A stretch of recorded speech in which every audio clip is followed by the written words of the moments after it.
All right. What do you say we get this party started? No more dilly dallying, right? Let's go.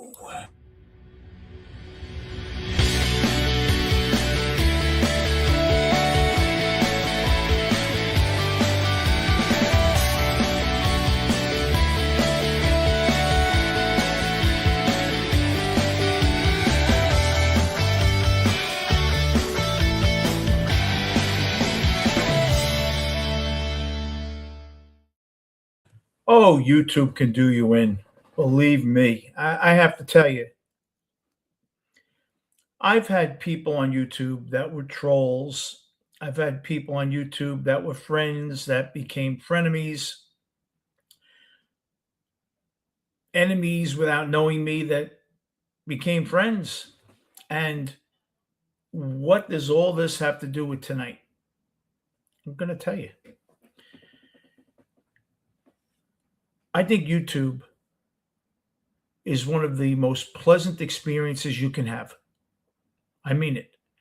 Free movies. Now, I have YouTube Prime, I believe. Hey, Mitch, I have YouTube Prime because of, being on YouTube and doing all my stuff on it. I pay for it. Honestly, I don't know how much I pay for it. I have so many things that are on my credit card at the end of the month. I should take a look.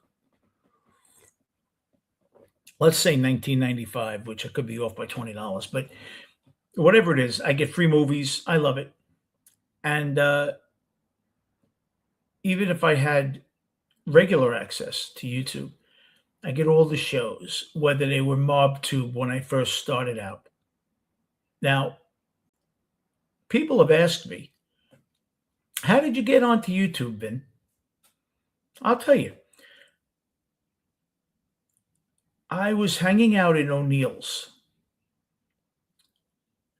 probably around 2007, maybe 8.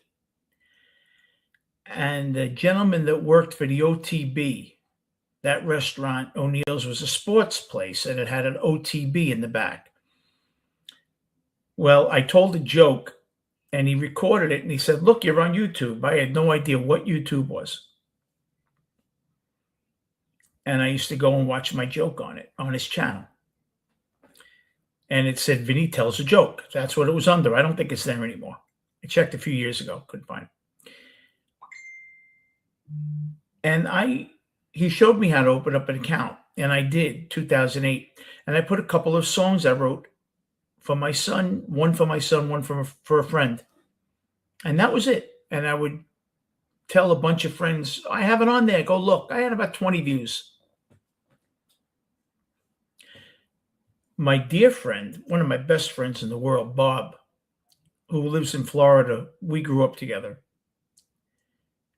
Around 5 years ago, he tells me, we're texting, and he said, "You ever see Sammy Gravano's show on YouTube?" I said, "What?" He goes, "Yeah, he's got a show." I looked for it. I found it. Because you go on certain shows, an algorithm finds you. And I was directed from there to Tom LaVecchia and John Panisi show. Found it entertaining. From there, Fat Bald Sicilian. Found it quite entertaining.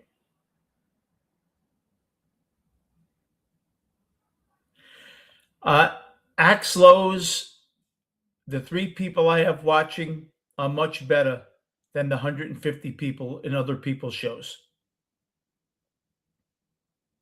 And I haven't spoke to Joey. But thank you for noticing. So I checked all these shows out and I loved it. I truly loved it. Didn't know how to do live shows. I didn't even know it was available to me. I thought that these people were backed and had, I don't know, production teams, which some of them do. And I was told, no, all you have to do is, no, thank you, Axe. I appreciate it. Uh, you know what? I really do appreciate that. You know what? It's not in me anymore to throw red meat out there. People don't find me interesting, and if that's fine. I'm I don't find me interesting most of the time, so that's fine if people don't. I truly do this, Axel, because a great name, because I'm afforded an opportunity to do what I want, even if it is terrible, because I don't need to make money and pay my rent with it. And there's a certain amount of freedom with that. Also, when you're not trying to be very interesting because you have to make money, you get this. I'm sorry about that. But thanks for coming in, man. And it's good to see you. So, um, I realized that all you have to do is you had to give them 24 hours or 48 hours to check you out or whatever it was. Respect to you too, Axel. Thank you, man. I hope you're doing well. And it came to this 5 years later. Now, in the beginning, I got caught up in this mob tube genre, and I had 150 people in my chat, but we were screaming. No one could hear anything. And then I got sick, and I pulled away for a bit, although I still had the channel. And then Axel mentions Joey Bayath, who I haven't spoken to, but good dude, and he really helped my channel when I was ill. He came on and just carried the show. But I met a lot of good people.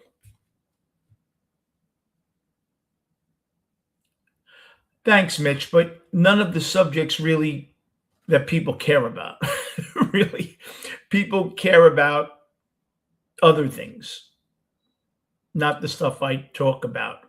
But I'm okay with it. I'll never be a YouTube star. I'm fine with it. I've made my peace with it. Make your peace with Mr. Jozaza, that kind of thing. I've made peace that I'm never going to have 200 people in my chat. I'm never going to make $8,000 a month. But you know what? I can go to sleep at night knowing that I'm really not intentionally trying to hurt anybody on here. And like Axel comes in and says, much respect. But that means a lot to me, to someone that's not in a lot. But he said, I'm a good, that means a lot to me.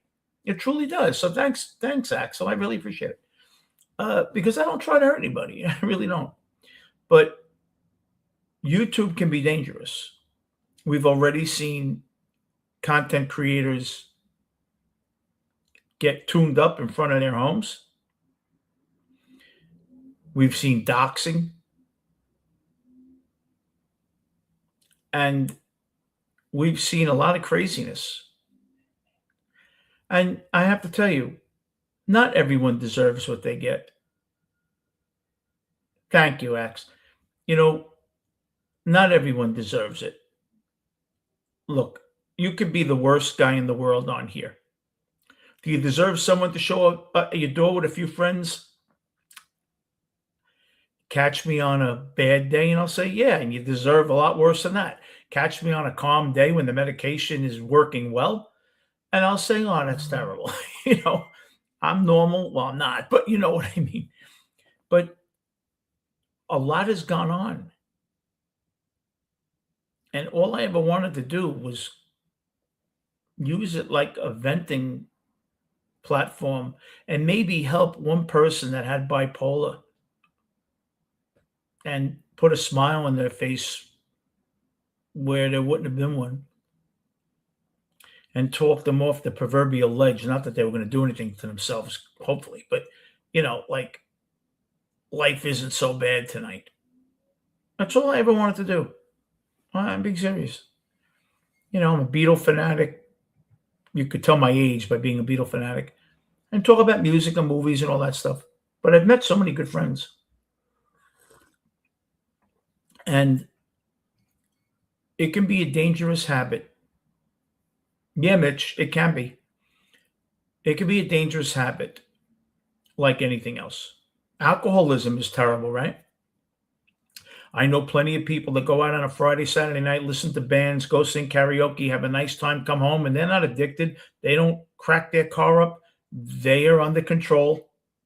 There are plenty of people on the other end that can't pass a bar without possibly and maybe having ruined their lives already. It depends on the viewer. I watch YouTube, and I'm ashamed to say it. Actually, you'll get a kick out of this. I probably watch YouTube 8 hours a day, but I teach on Wednesday. Well, I'm not teaching Thursdays now, only Wednesdays. But I'm not watching shows that are destroying people. I'm watching a movie.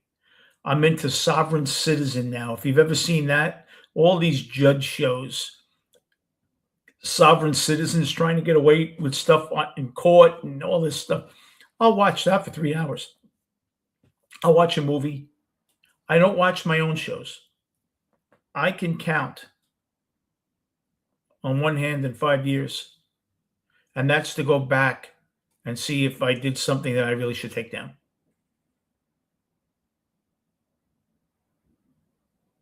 Really, Axel? Yeah, you know what? It depends what you watch, because it could be nice. Like, look, I'm not interesting tonight, like other nights, but Axel came in, and if this just relaxes Axel for 10 minutes before he goes into another show that's screaming, or even before whatever he's going to do, it gave him 10 minutes of like calming down and getting ready for the fight in 10 minutes somewhere else. And that's all I want to do. Just give Axel 10 minutes of calmness where he's not screaming his head off and wanting to kill people. That's all I want to do. And it works sometimes. I'll tell you a story, Axel. You'll get a kick out of this. I think I've told this story. You might have heard it. And I've met a great Joe Scheinbox. I met him for lunch the other day. We talk all the time. Dear friend of mine. When I first started out, when I was in the fray of all the nonsense, I had two trolls. Hey, BJ, how are you? I had two trolls that, listen, they weren't cursing me out, but they were a pain in the ass. I went to Brooksville, which I just got back from last week to visit my friend Lee for 4 days. I went there, and I was supposed to do a live show. I got very sick on the plane. I thought it was my diabetes, but I checked my sugar. My sugar was fine. I must have gotten a terrible I mean, I was fine until we went up, and then I got really sick. I said, okay, this must be the sugar. I barely got off the plane to get to his house. He picked me up.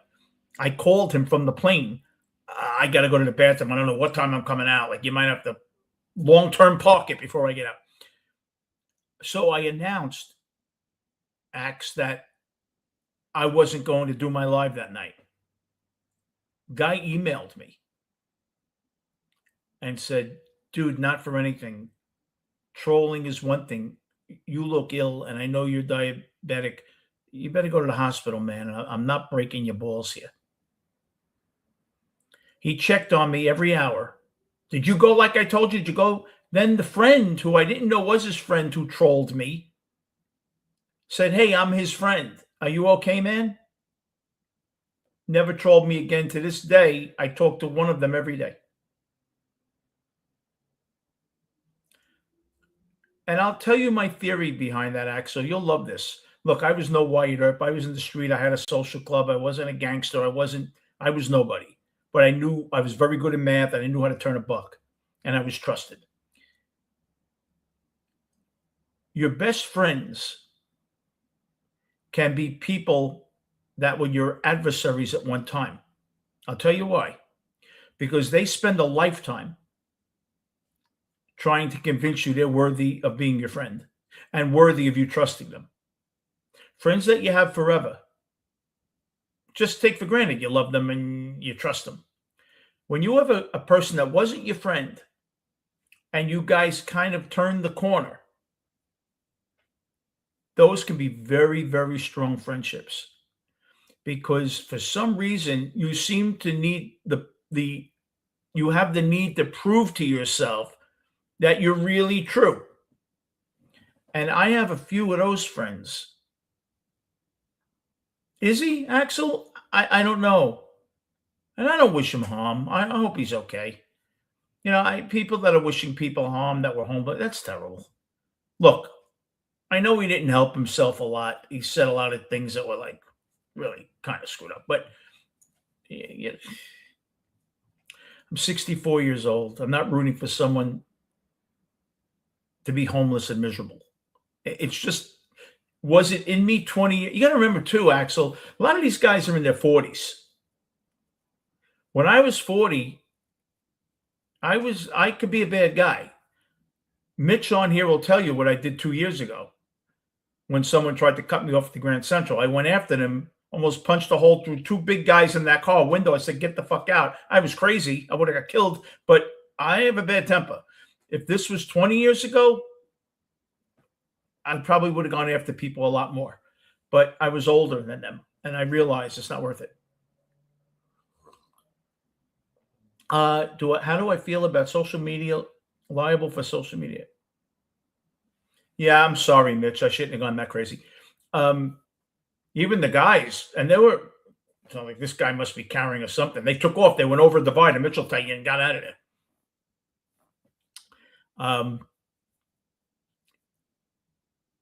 I think that YouTube can be very, very dangerous. But if you use it right, I think can be great, BJ. I think it can be great. Did he? 50, God bless him. I hope he's all right. I don't want him to be sick or anything. We're human beings. But BJ, it could be really addicting, because I'll tell you why. It's the same thing when you have keyboard warriors. To me, it's the same thing as people that go on roller coasters. You know why they go on? Because they can be frightened. They can live on the edge without any repercussions. 3 minutes later, they're back. You want another ride to get off. No repercussions. You can live. People that were picked on can be tough guys with a keyboard. You put a John Gotti face on you here, and away you go. I never personally hid. I always put my face up there. Some people have a very good reason for not wanting to put their face up there. I don't blame people. After seeing over the last few years of what's going on, I don't blame people at all.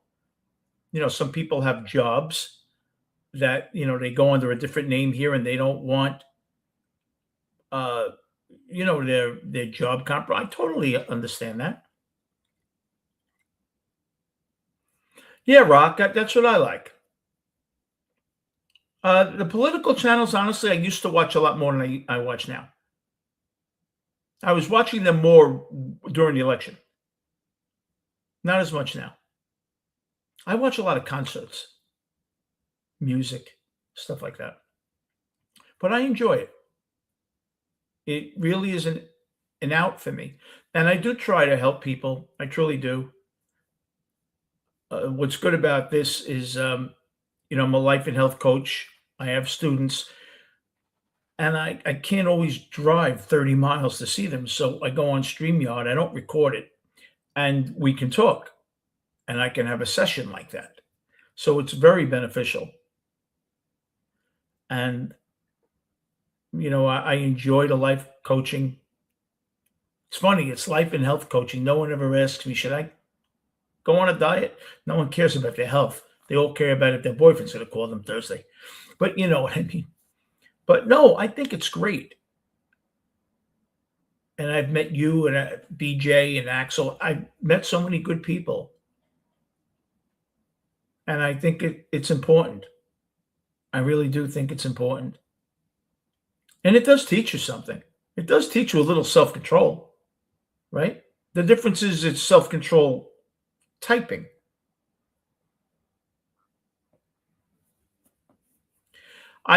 October, I've learned that's from Love You Live, the Stones, right? That avatar you have? I don't know what to listen to. And I don't necessarily believe that they say like these keyboard warriors were all picked on in high school and stuff. I don't necessarily believe that. I think there are plenty of keyboard warriors that probably were tough in high school. They just now they're doing this. There's plenty of people that go off on the keyboard that are legitimately, they're capable. Certainly, it's funny. A friend of mine, Tony Lee, was his uncle, and Tony Lee made Tony Pep. And I knew Tony and his brother Mikey Gal for years, early 80s. And I remember Tony had told me something a very long time ago. I'm talking about 40 something years ago. And good advice is good advice, because my friend Dom Crea told me, I believe he said that his pop always told him a 90-pound weakling can fire a gun. And it's very true. And words can hurt you too on here. Yeah, that tongue logo is from the Stones.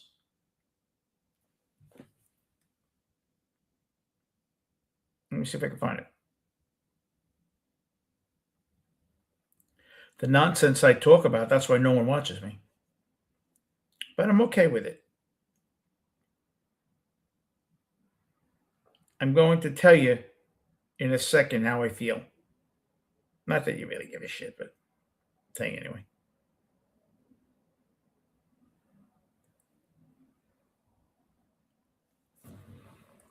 It's like live licks. I know you can't really see it. I don't think you can see it. Live licks, the Stones. But I think that YouTube has taught me to calm down a lot. Oh, okay, Rock. I didn't realize. Okay. I saw the Stones in the Steel Wheels tour, 1989. And that song, Mixed Emotions, is a very underrated song. That's a really good song. The Stones haven't had a hit, I don't know, since Pearl Harbor. But you know what? That's a good song, Mixed Emotions. BJ, I read 2 books a week. Yeah, just about. I've read probably 100 Beatle books. I've probably read in my life, no exaggeration, 10,000 books. Yeah.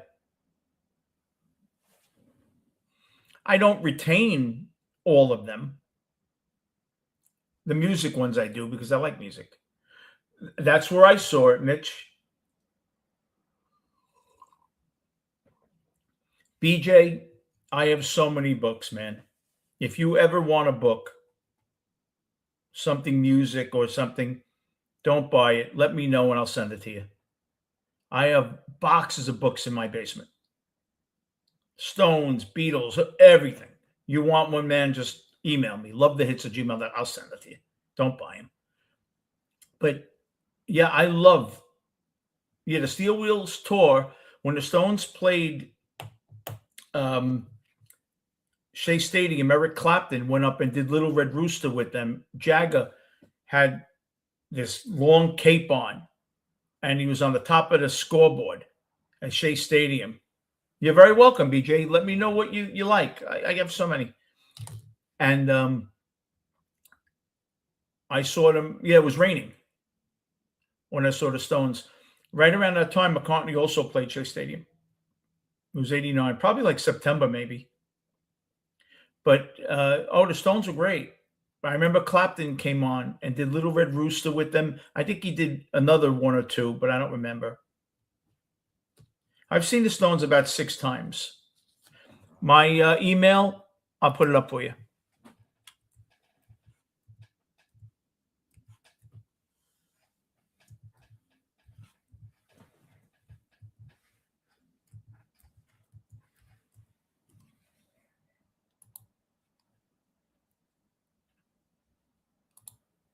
There you go.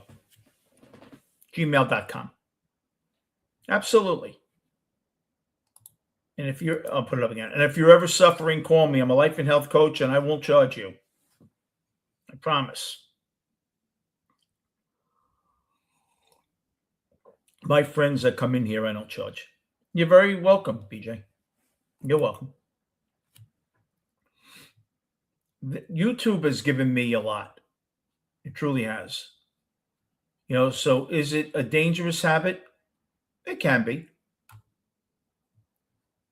Or you can be very fortunate. I'm blessed. I've met a lot of friends. You guys look, you honestly, I'm being honest with you, and actually you'll enjoy this. I wasn't going to do this show tonight. I was a little down tonight. And I wanted to come on and just talk and some friendly people. And I'm feeling great now. So thank you, man.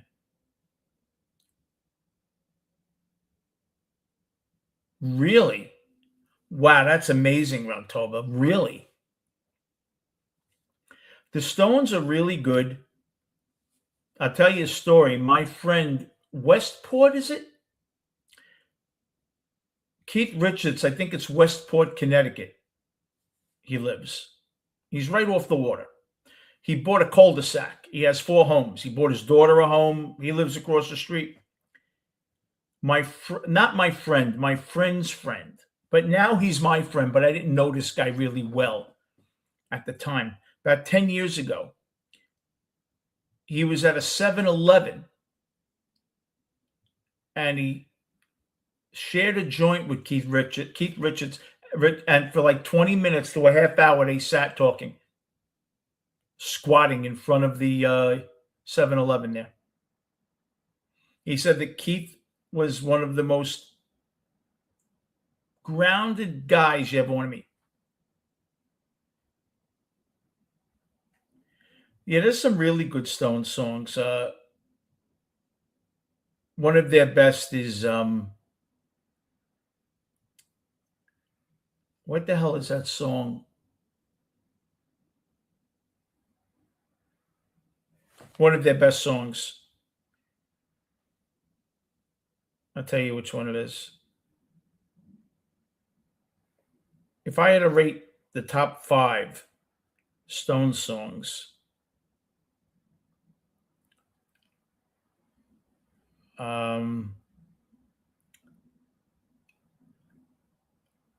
Rocks Off is one of their best songs. That's a great song. Beast of Burden's really good. Symphony for the Devil is very good. I think, Satisfaction's commercial. That's commercial. Waiting on a Friend is very good. Supposedly, Miss You is about John Lennon. I don't know if that's true.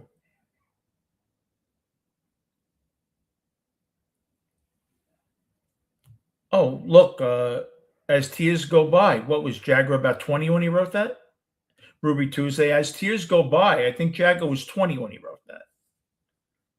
I saw an interview with Marianne Faithfull. Hey, Sarah. And I think Mick was probably 20 when he wrote that. Think about a 20-year-old writing a song as Tears Go By. That's like poetry.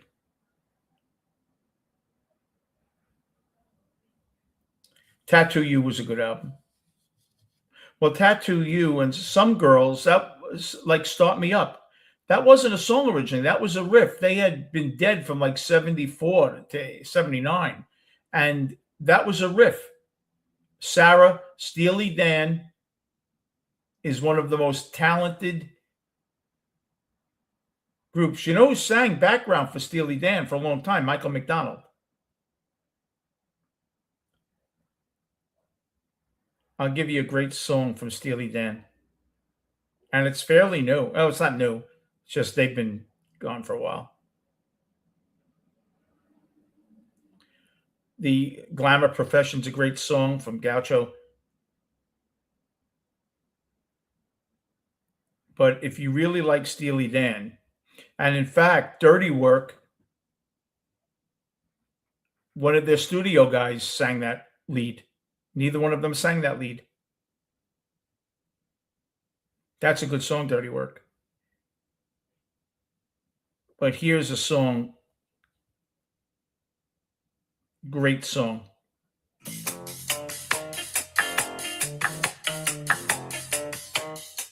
Cousin Dupree from their comeback album, which is 27 years ago.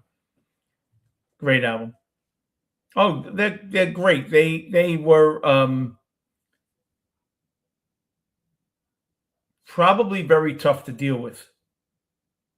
Dirty Work's a great song, and neither one of them sang lead on that. It was their guitarist, their studio guitarist. But Michael McDonald did a lot of work with them. Oh, he's great, Donald Fagen. Donald Fagen has an anxiety issue. That's why he always had the dark sunglasses. He has a problem with crowds. I'm not sure, but Marianne Faithfull was his wife. Marianne Faithfull was very good. She was very good. She was a little rougher than Lulu and a little less than Joan Baez. She was stuck right in the middle over there. But she was good. Marianne Faithfull was really good. Well, she was in that scene. And Marianne Faithfull became a drug addict, homeless, and got her life back together. She became homeless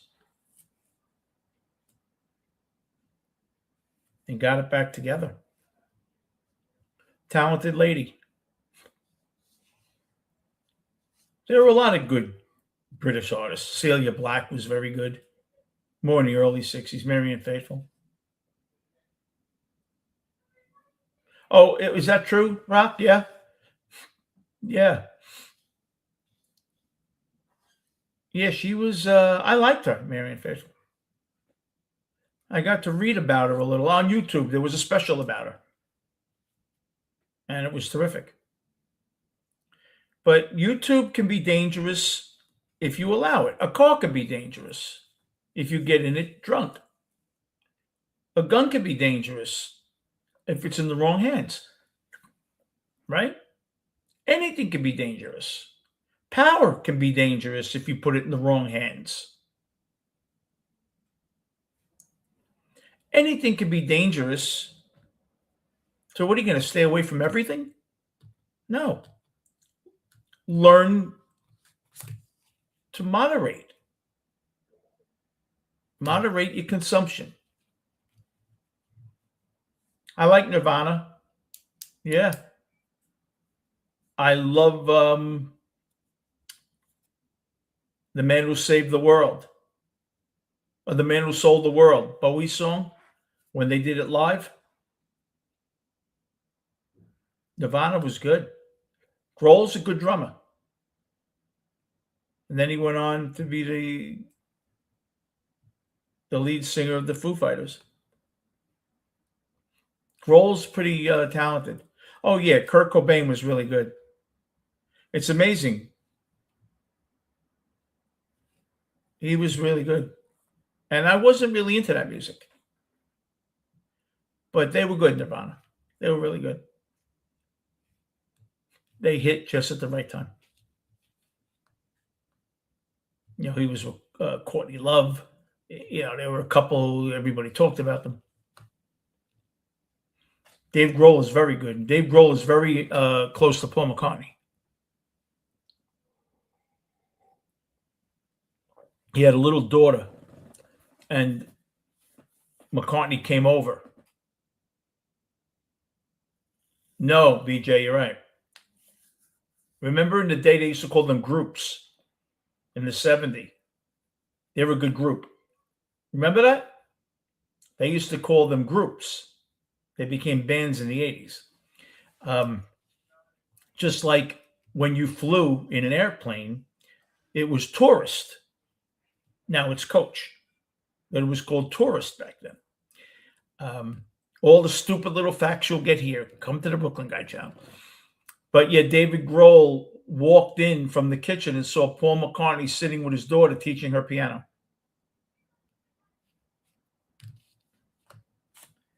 But they're YouTube can be a very valuable resource and very pleasurable. Absolutely. MTV, I always called it my master's in education, musical education. You could be vacuuming, you could be doing whatever. If you had VH1 or MTV on in the background and you saw the song, you actually put a name to the face. Before then, you'd have to read Rolling Stone, right? But now you were able to actually see what your favorite singer or band looked like.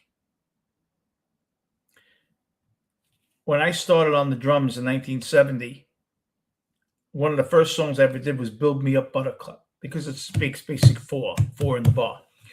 Easy song to teach. And I never knew that the lead singer was African American. And around 81 or 82, when I started my band in 81, it was on. I said, oh man, is a new band doing this? It was them. Country music, because it's not only about losing your trailer, your dog, your wife, you know, it's a little different now. Country's more pop infused now. They crossed genre because they knew that's where the money was. Yeah, well, Billy Squier, VH1 killed Billy Squier, so did MTV, because they sampled MTV in the Midwest, and The Stroke was the video, and it didn't go over well in the Midwest. It almost destroyed his career, Billy Squier. Yeah, I remember Cindy. I remember Jenny McCarthy did her thing. Cindy Crawford did her thing on there. I remember 15 times an hour,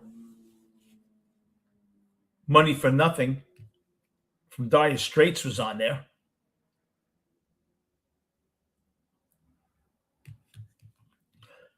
Yeah, you had a lot. Phil Collins was loved on there. Lionel Richie was loved on MTV.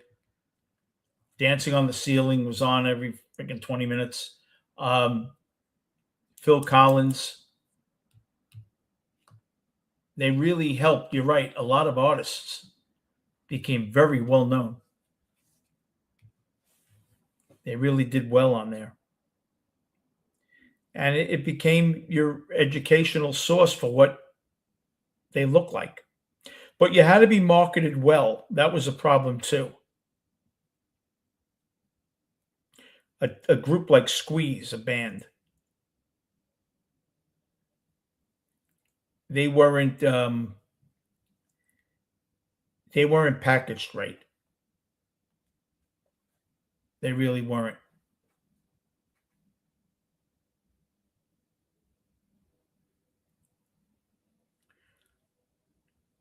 Just looking at this for 1 second. Give me 1 second. Some good games today.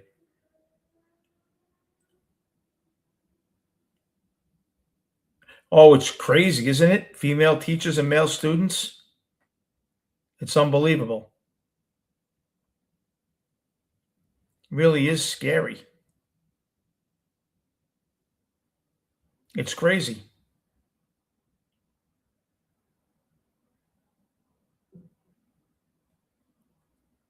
Really is.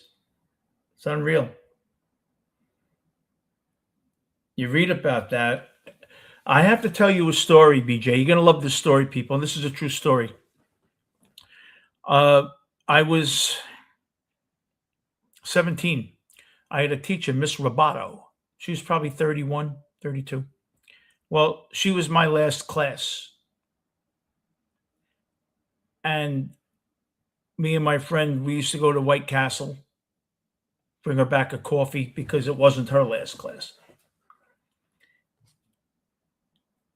And she told me she'd help me study for the SAT. My father and mother went up to open school because I was in health careers, planning my future, just like Michael Corleone and Vito Corleone. You're talking about my future? And my father said to my mother, she likes him. And my mother said, get out of here. A friend of mine, Dino, who was in my band, Dino was in my class and said, telling you, she lived in Bay Ridge. I didn't have a car. I took a bus to her house. She helped me and said, do you want to get something to eat? I said, okay. Went, what the hell was the name? The diner in Bay Ridge, Tiffany Diner. And then yeah, that guy's now with Yes from the Boogles. And then she drove me home because she had a car.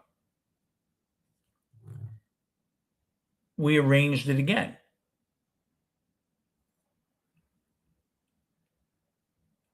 She didn't offer me wine or anything, don't get me wrong.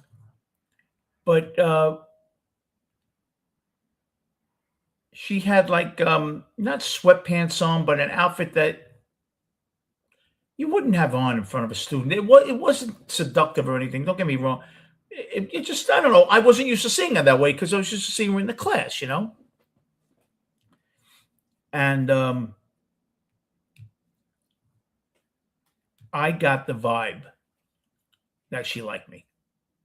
Now I don't know if it was because I listened to Dino and heard my dad talking to my mom. I don't know, but I kind of chickened out. And I stopped going there. Not for any other reason, but I chickened out. And now that I think about it, I do think she liked me. Gave me a hug goodbye, didn't kiss me or anything. Just that there was something there. And I liked her too, don't get me wrong.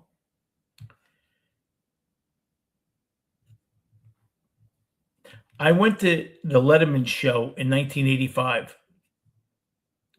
and it was in Rockefeller Center. I had asthma, and I'm at the light with my friend, and I'm coughing, and Sue Simmons is walking across the street and says, oh, you got to take care of that cough.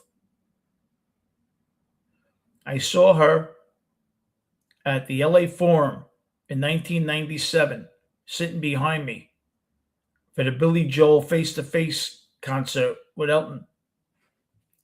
I was with some clients. And I turned around and I said, you'd never remember me, but you told me I had to take care of a cough once in the street about 12, 13 years ago.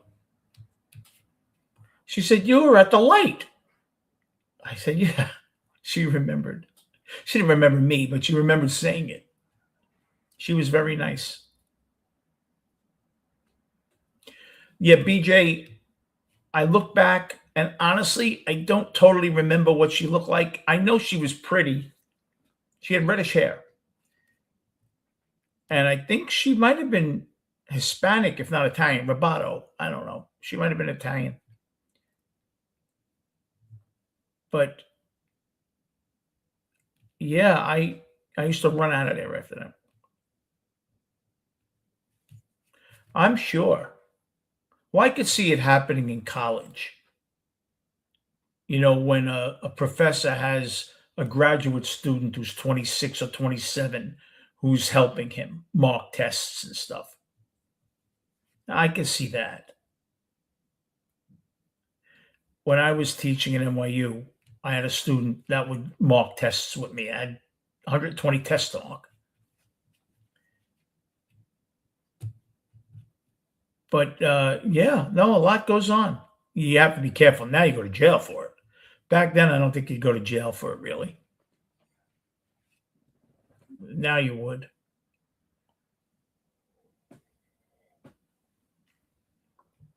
It was scary though, but I remember that. Yeah. She lived like on 91st Street or 4th Avenue. Private house. I don't think she owned the house. You walked up the steps.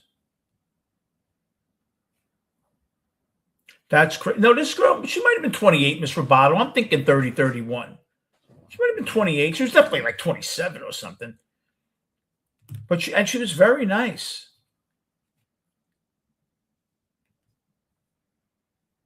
But she just always seemed, look, my father thought she liked me. And my mother said, "Oh, Vin, get out of here. Stop."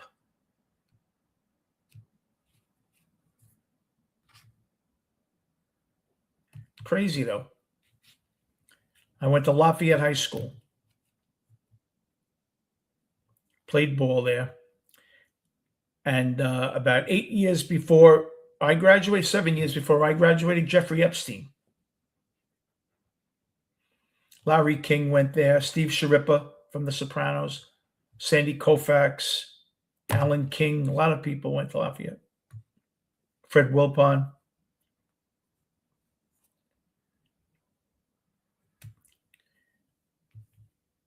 But you could see all this stuff on YouTube. All these specials on students and teachers. So when you jump off here, go see one. It's interesting. No, it's crazy. It really is crazy.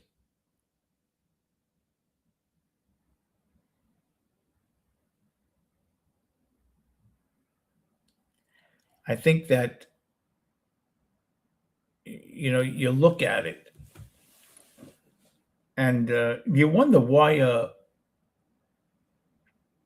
would you want a 15-year-old student? That's insane, October. It's insane to want a 17-year-old too, but you can almost not agree with it, but 17, 18, you could look like you're 20. But 15, you don't look like you're 20 generally. But it is crazy, BJ. Saturday is the Florida Derby, and Al and I might be doing a show on his channel. I'm not sure. He's a great handicapper, and we have a lot of fun when we do it. Yeah, I'm gonna check. Yeah, that's amazing, BJ. It really is unbelievable. And the thing about it now is these teachers see how much trouble they get in, and they still do it. Like these teachers get arrested. You would think that you can get in a lot of trouble for it now. You're not going to do it as much. Some people just don't care. I remember a show where a teacher was pregnant with like the 15-year-old boy's baby or something.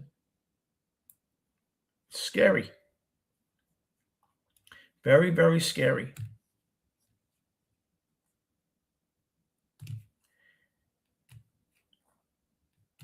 And it's a big kick for the kid, I'm sure. But I don't see the teacher. And some of these teachers are very pretty. Not that it matters, but some of them are very pretty. Like you could see why the boy would want the girl. But it's just crazy. I had a good gig in high school. I landed myself a job in the office. And I sold report cards, blank ones, for $5 each. I made $100 freshman year. Yeah. Can have a lot of fun in high school. Thing with high school, the drama, it's fine if you're one of the cool kids. You could deal with the drama. If you're one of the cool kids, who cares?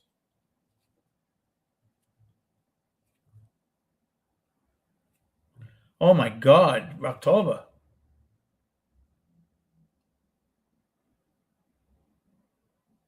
Wow, that's terrible. High school is some ride, and I'll tell you why, because every year it's like dog years. Go 10th grade, you get out of maybe June 12th or something, 15th. You go back in September, the 2 years, the girls look like they aged 3 years, and the guys look, maybe they worked out during the summer. It's unbelievable.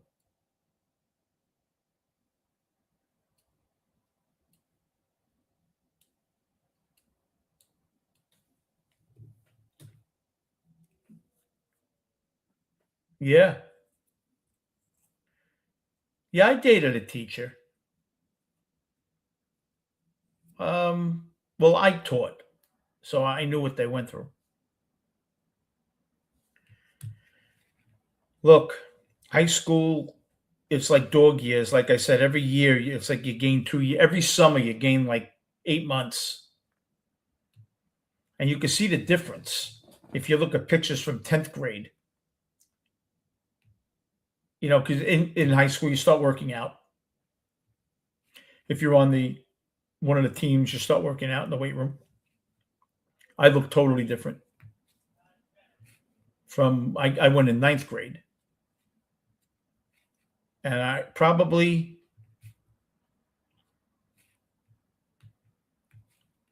grew 3 inches and 20 pounds of muscle. But it's a great ride. High school is the greatest. You hated it when you were there. Yeah. Oh, really, Mitch? Yeah, I stole them and sold them. I also sold bus passes. 5 cents you paid. I had blank bus passes.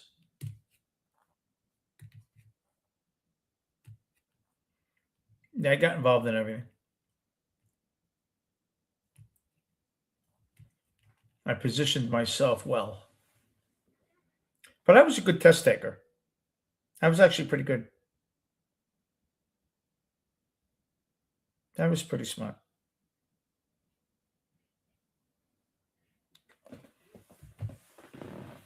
Yes, Sarah, I was a bad boy, but I was a smart bad boy. I didn't often get caught. Really, October? October, when I worked for Merrill Lynch in 1981, we got a hold. I was a part timer. I worked in CMA, cash management accounts at 55 Water. I used to go to One Liberty Plaza, OLP, which was across from World Trade Center. My job was to look at microfiche. So I'd leave 55 Water, be gone the whole day at One Liberty Plaza. Well, actually, I was at the track. My friend got a key to the supply room, and we had the time clock. I was getting paid for 50 hours a week. I was at Aqueduct 3 days a week. Had a ball.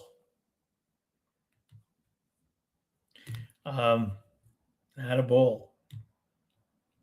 Yeah, high school report cards. I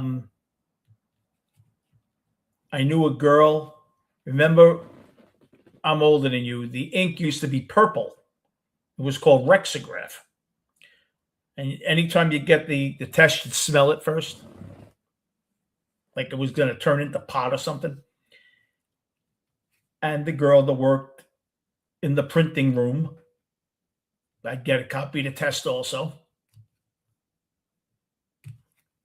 Terrible. And the ink was always purple. I never understood, like, why purple ink? Like, they don't sell black ink? And it was called Rexograph. But high school was, can you imagine if there was YouTube in high school? Can you imagine the torturing you could do to people? I remember in high school, like, we're not talking to this table this week. He's our enemy. She's our enemy. Oh, my God, you can't keep track of it. But like I said, if you're an athlete, you're one of the cool kids by default. And once I hit the baseball team, I was with the baseball players. Everyone likes them. The teachers would ask how you did. They'd let you out early at practice. You were one of the cool kids.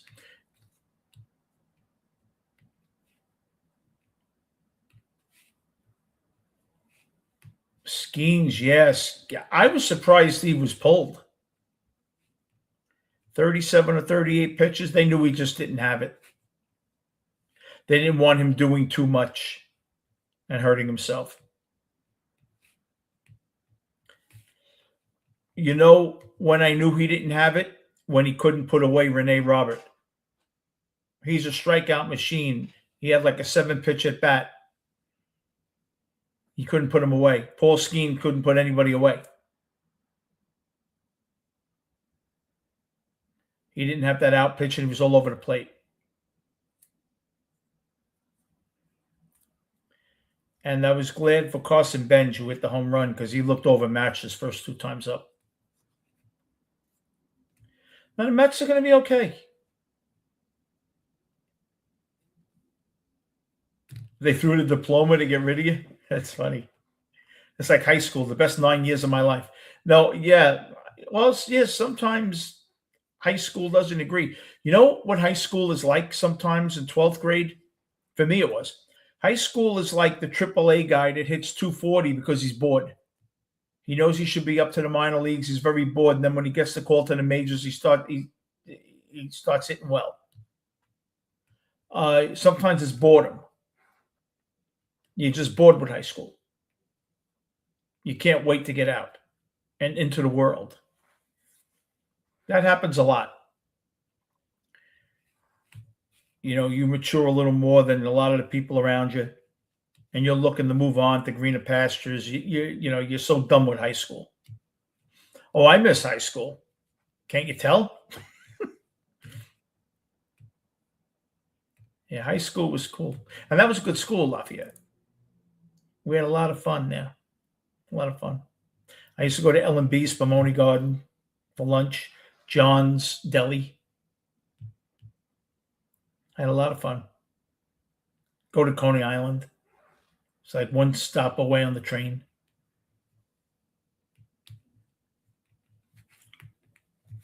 And look what happens. 48 years later, you're sitting on YouTube talking to Sarah doing October slots. That's what happens. When you're not watching, you get old.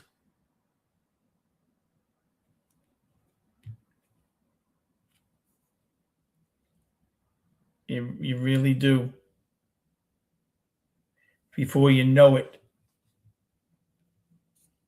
you're staring at tombstones saying, it's been a while. It's been a while. I told my son on my tombstone, I want, thanks for coming. See you soon. He said he won't do it.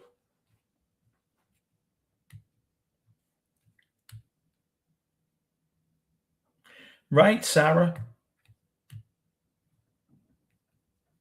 I was in Catholic until 4th grade. We moved. And my baby sister was 2. It was too much for my mother to get me and my sister ready and go.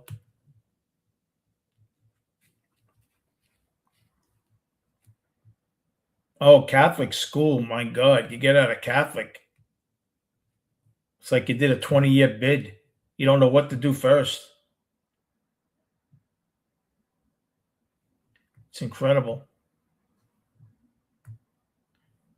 What do you mean I can go out of the schoolyard for lunch? It's like a big thing.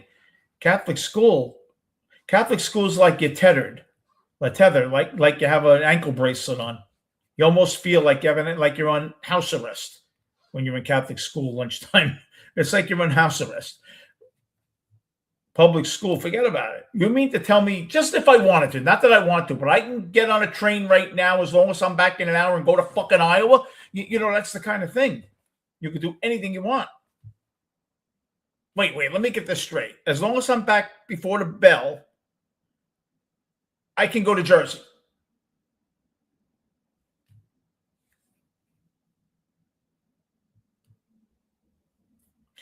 Yeah, BJ, probably. Yeah. There were pay phones back in the day when I was around. Scary. Really scary.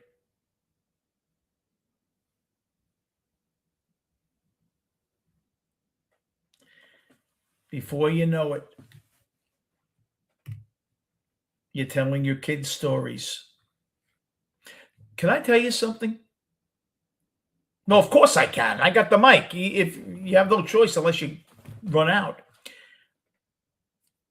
I really haven't told my son all that many stories. Not that I was such a bad kid, but I never told him the teacher story, Miss Roboto. Never. And my friends used to teach me because Mr. Roboto was the song from Styx in '78, off Pieces of Eight. And they would sing that to me, breaking my balls.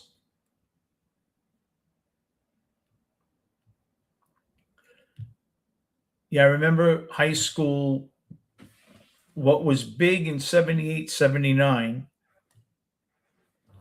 From my first year of high school on, Van Halen came out with "You Really Got Me" and "Pretty Woman," "Lay Down Sally." The summer of '79, "My Sharona." I had just graduated. Um,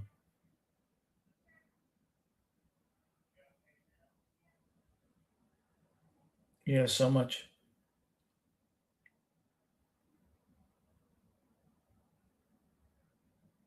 Frampton Comes Alive was '76. Pretty Woman was great by them.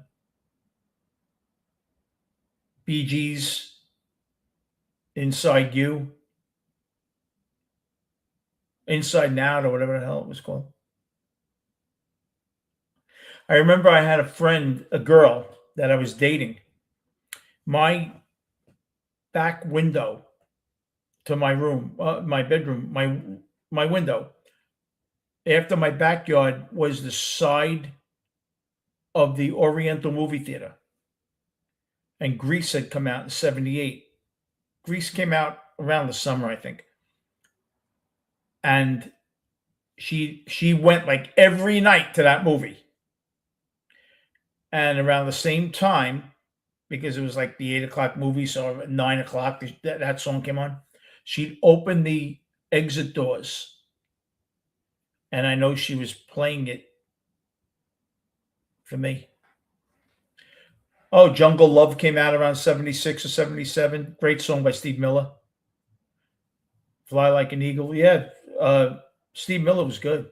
I saw him live in Atlantic City. He was really good. I love that song, Jungle Love. I always thought if they were doing a movie about Steve Miller's life, Bill Murray could play Steve Miller. But yeah, I remember the girl used to.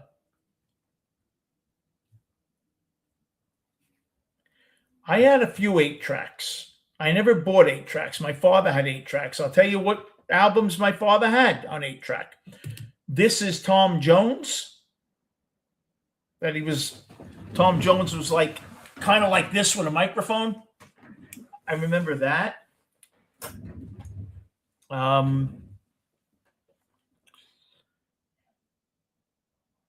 I believe he had the Rascals, and he had the Association. I remember that, a few of them. So I never had a car with an 8 track. My father had a Candy Apple Red in 1970 Eldorado convertible, red, white interior. He had an 8 track. I never had. My first new car was a 300ZX 1984. And I had a Denon stereo. That was a cool car.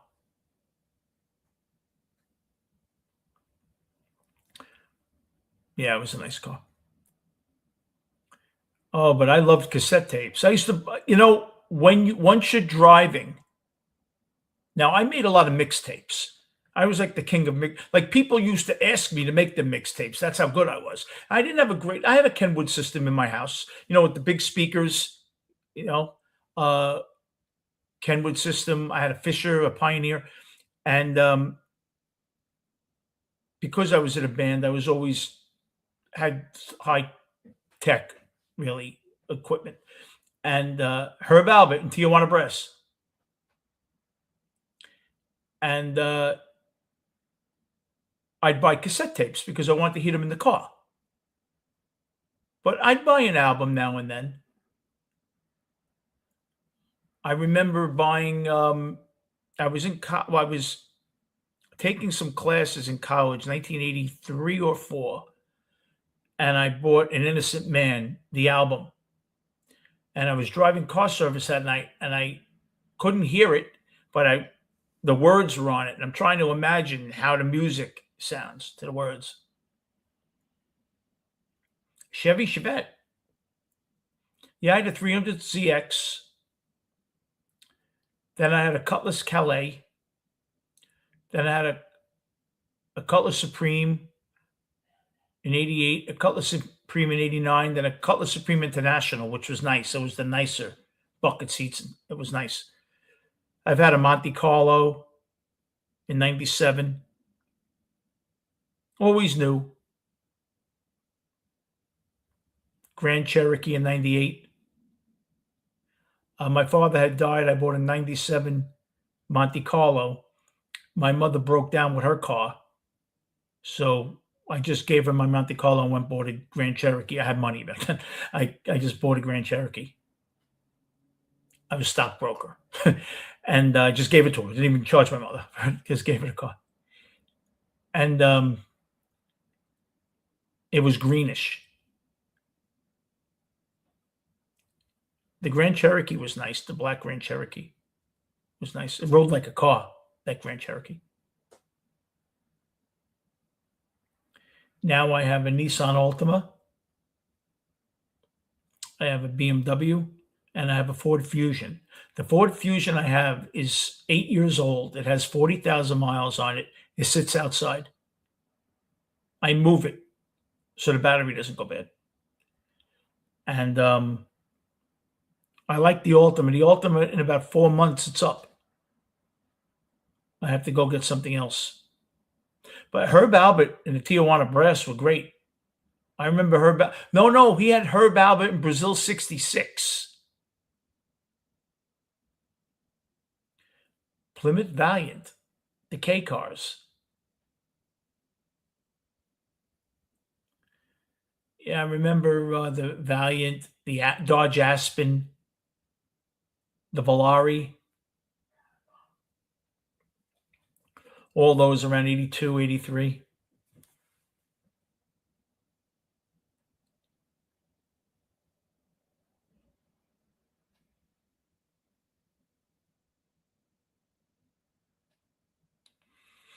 Dodge Dart,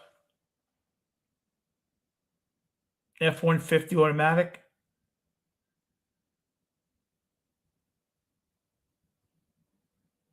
Oh, that's nice, Rock. Rock, I don't mean, is that the brother that we lost? Your brother that passed on? Shout out to him. God bless him. I'm sure he's resting in peace. God bless him. A Pinto, a Pacer, AMC. You know what I had? Get this. My grandmother had a license but didn't drive. When my grandfather passed away, he had a 1972 Javelin. Remember the Ford Javelin? It was like the Maverick, but the Javelin was the sports car. It was in 1972, $3,900. That's how much it cost. The Maverick was $3,300. Imagine my grandfather, 68 years old, driving around in that thing. Think he had a midlife crisis? And I got that car when he passed. It was sharp, red, black inside. It was nice. It's nice for a 24-year-old, 23-year-old. I had a lot of fun with it. Oh, okay. Um, oh, it's great to have a brother that knows cars. It's great to have a brother at all. My two sisters passed away. I don't have any siblings alive. But yeah, when you have an older brother and you start pestering him for a car, Mitch's goal is to get another car. Mitch stopped driving about a year ago, and he'd like to eventually get another car. Cars are expensive now.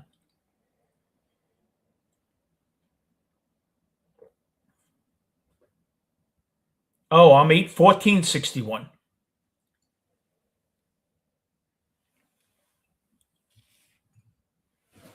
Yeah, we're young. We're young. So, yeah, I wanted a car so bad when I was in high school. My father was disabled, didn't have one. Then in 1980, we got a 1979 Cutlass Supreme Brougham. Really nice, red burgundy. And that's the car I almost got killed in on the date in July of 80. First date with this girl. But no, I'll tell you, Mitch and I talk about this often.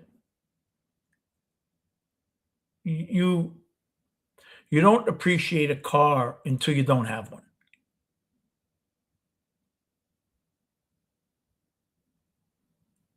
Oh, what were you, Mitch? Do you agree with that, Rock and Sarah? That you don't really appreciate it until you don't have it a car? See, if you've never had a car, I guess you want one, but when you have had a car and then you don't have one, it gnaws at you because you just like the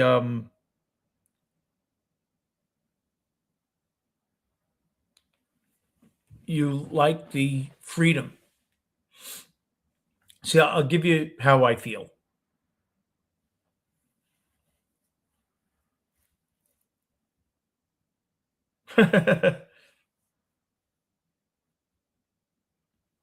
The want is great. Yeah. Uh, the nice thing is that if I wanted to just get in my car right now,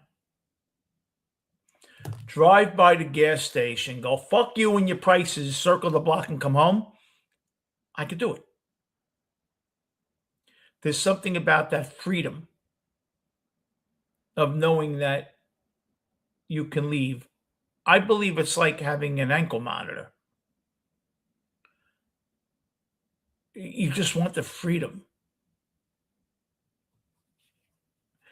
Oh, a Volkswagen Bug. My uncle, when I first wanted a car, he had a green with the beige interior Beetle, probably around a 68 or 69. And this was like 1978. No, his was probably around a 72. And this was 77 or 78. And I was hoping that he'd give it to me and get another car for my aunt, but he didn't. All I wanted was a car when I was 17. See, I think it's different when you're a teen wanting a car than now because it's about dating when you're a teen. You want to go out with a girl. What are you going to take a bus? Which I did. Don't get me wrong. But it's different when you have a car. you know, in high school. I remember a friend of the family, I was probably 17 or whatever. He was going away with his mother and father. He let me use his car for 3 days. God, I didn't want to give it back. What a difference.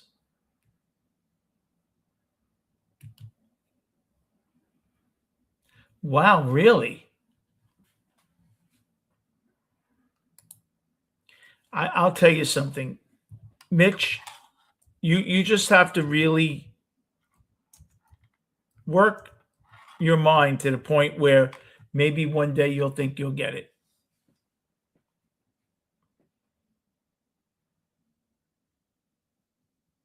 You may.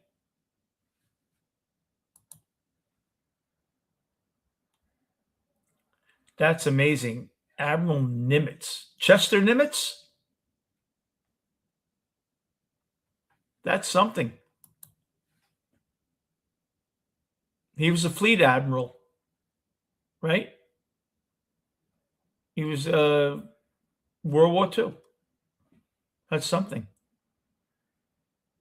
That's really unbelievable. Yeah, if you had that letter, that would be nice.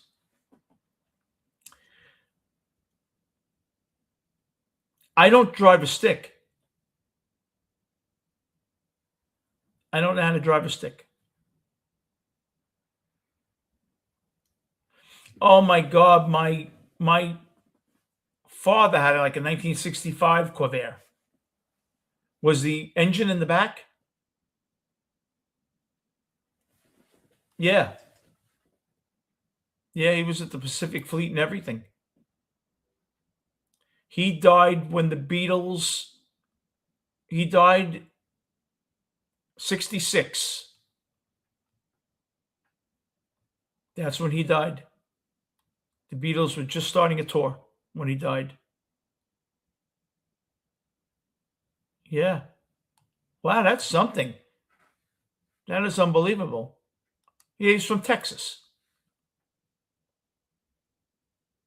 That's unbelievable. That's something. God, I wish I had that letter. He'd be a guest on here. He did a submarine force, submarine warfare. That's what he was. He did the Battle of the Midway to Coral Sea, Gilbert Islands, Philippines. He did everything, that guy. That's something. Yeah, he was in submarine command. What do you think? I'm just a stupid face on here. I know some things. So I'll tell you something though. I have to tell you, you have cheered me up a great deal.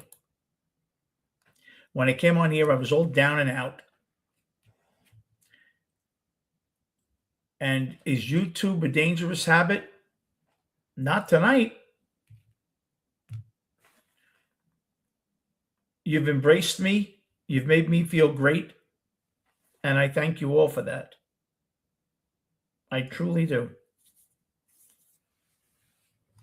I truly do. So, just as a little thank you to you all,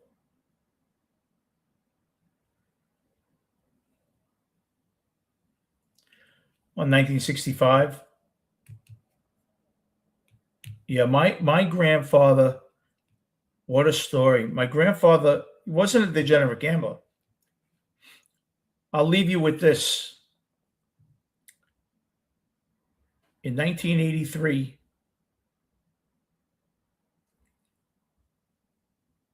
I had my parents were going, oh, 65 years old. Okay. Uh, I was doing a gig at Pierre's in Sheepshead Bay. I knew my parents before I left for the gig at 7. They were going to see my mother's parents, which lived in Queens.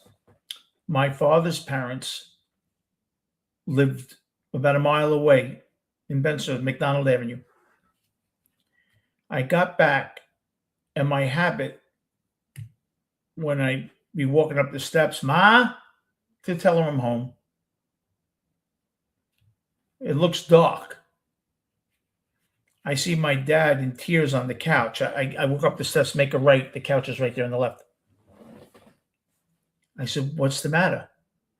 He says, "I have bad news." I don't see anybody, just him. When I asked him what happened, I swear it felt like an hour, the 5 seconds. He said, "Your grandfather died." Now I'm thinking he means the ones they went to visit in Queens. His father. He went to Atlantic City on the bus with my grandmother. And back then they had the coins, the quarters. My grandfather is standing there with the bucket, and my grandmother's putting coins in. And she turns around, turns around. He's on the floor, blue. He was brain dead. He wasn't officially dead when my father told me this like 2 a.m. because my gig was over at 1. I got home at 2. And my cousin Michael, who has passed, I've told you about him, went with his mom, which is my grandmother's sister, my Aunt Pauline, and they drove to Atlantic City to pick my grandmother up. He was in the hospital there. He wasn't coming back. I think they had to make the decision probably to pull the plug or something. But they went to pick her up to bring her home. And I remember just shocked.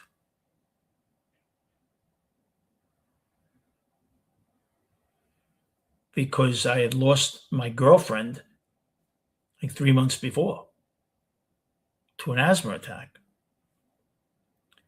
And that was the last gig I did before we got back together a year and a half later. I couldn't do it. Lost my girlfriend August 9th, did my Labor Day at the Barn in Hamptons, did Asbury Park, did this gig in October. I'm sorry, this was October. And I just couldn't do it anymore. Too much death. I was shot. And then how we got back together 13 months later. Well, not 13 months later. Labor Day weekend, 84, my friend Robert, the casino host, tells me, "You're going out. You're going to start going out," blah, blah, blah, blah, because I wasn't doing anything. We went to like 6 or 7 clubs. The 8th one was Shout. And I'm walking out of there with him. It's a rainy night. And I said, "I thought this place was great." So Robert says, "You want to go to Atlantic City? I'll get a limo." My friend Jeff Green, who was on here last night, says, "Oh, bring me with you." I said, "I thought this was great. Girls," goes, "You want a job?" I said, "Yeah." I started working there. That's how I met Jeff. And 3 weeks later, we go out to Jersey, and I meet my ex, Courtney. And by then, the agent was always checking on me to see how I was, but really checking with my friend in the band. And right before Christmas time, I'm dating her about 3.5 weeks. And the guys, the band, which we always spoke, even though we weren't actively working, we went out to dinner to show the gifts that we were getting our girls. And after dinner, we go to a place, Hedges in Staten Island. We're listening to a band, and Dino, the drummer, says, "We're better than them." Yeah. Paulie says, "We should do that again." And I said, "Yeah, we should." And my friend says, "Really?" Yeah. They piled on me like I just told them I won the World Series. And we got back together. And it's the greatest feeling in the world to make music with people that you really get on with. It's much like a baseball team. No one knows what that feeling of togetherness is when you're on a stage. I always felt bad for Elvis because Elvis was one guy. All his sycophants, they didn't know what it was like. The Beatles were the Beatles. Four of them knew exactly what it was like. They were on stage together. When you're on stage with a group of guys that you really get on well with, they're your best friends, that's a special thing. No one can ever take that from you. Like winning a championship with a team. No one could ever take that from you. And being on my YouTube show tonight, no one could ever take that from me because you guys are amazing. You make all this, first of all, possible because you're in here, but you make it all worth it. So thank you so much, everybody. God bless you guys. I truly love you guys. And thank you for always making my night special. I'll see you soon.